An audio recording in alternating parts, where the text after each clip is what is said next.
video is going to be about how to get your dishwasher to drain, because as you can see, there's water in it. And it's model gsd2100v35bb General Electric dishwasher. What you're going to do is you're going to get a screwdriver. And for this specific model, there is a little hole in the back that you're going to stick the screwdriver in. It's like this big and that about that thick. You can stick your hand in there and feel around for it, and then you're going to stick the screwdriver in there.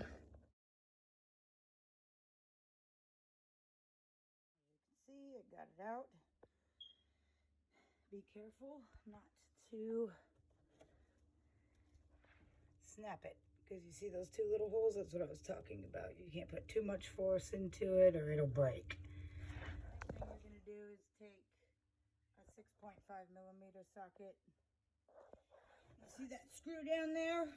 You're going to unscrew it.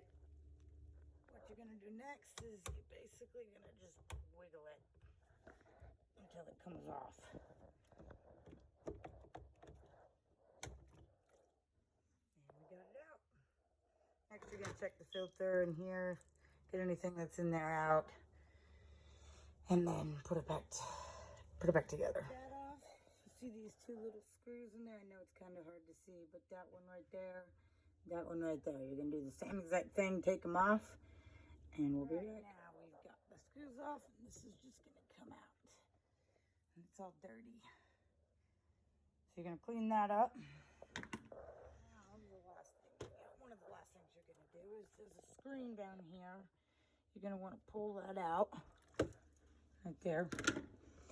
And then there's going to be a hole back in here that you're going to want to stick your hand down in and see if there's any debris down there. Because there might be stuff down there that's causing it to clog.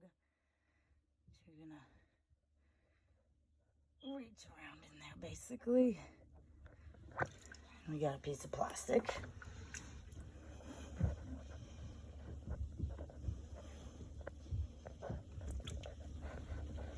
The dishwasher should be good, and you can use it again. Thank you for watching. Like and subscribe at the bottom of the page.